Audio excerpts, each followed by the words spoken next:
जी नाज़रीन, आपने सुना, इतना दीवार से मत लगाओ फिर ये अवाम मेरे हाथ में नहीं रहेगी। ये जो बात ने की ज़मीनों की, बैरिस्टर शहजाद अकबर साहब, क्या आप साबिक सदर आसिफ जरदारी साहब को एहतसाब के अमल के ज़रिए दीवार से लगा रहे हो? किन ज़मीनों का वो हवाला कर रहे हैं कि अब वो ज़मीनें नहीं रही?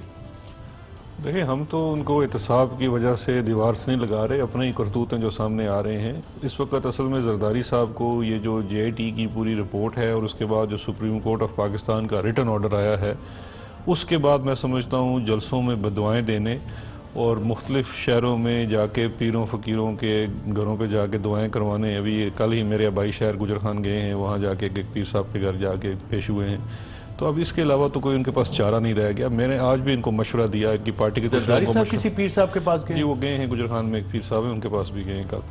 वो ऐसे मुझे इतला आई थी, वहाँ जाके काफ़ी देर वो दुआएं शुआएँ कराते रहे, कुछ वजीफ़े वज़ाइफ मालूम करते रहे।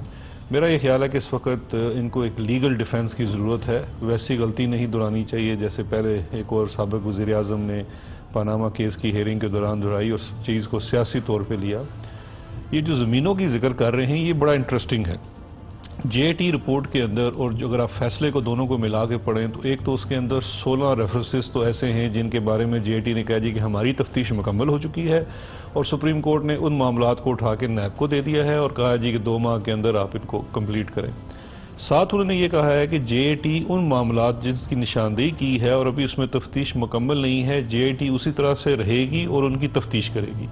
अब अगर आप JIT की रिपोर्ट को देखें तो जो नामुकम्मल चीज़ें हैं, एक तो एसेट उसमें चीज़ें वो हैं जो कि फॉरेन एसेट्स हैं, बाहर पैसा भेजा गया है। ज़मीनों का जिक्र क्यों करें कि ज़मीनें खत्म जो ज़मीनें हैं, ज़मीनें लाखों एकड़ उसके अंदर इंडिकेट किया गया है जिनके ऊपर कब्जे हैं गैर कानूनी तरीके से, सरकार की ज़मीन है। जैसे आपने देखा जैसे मलीर डेवलपमेंट अथॉरिटी की ज़मीन के ऊपर किस तरह से खुद की गई, इसी तरह से इंडिकेट किया गया है नवाब शाह में, ठट्ठा में, दादू में, मुख्तलिफ अजला में लाखों एकड़ अराजी है, ज़रई अराजी है जिसके ऊपर निशानदेही की गई है कि ये उसके पूरा इंतज़ाम इंसराम कर रहे हैं, उससे आमदन भी कमा रहे हैं और सब कुछ कर रहे हैं।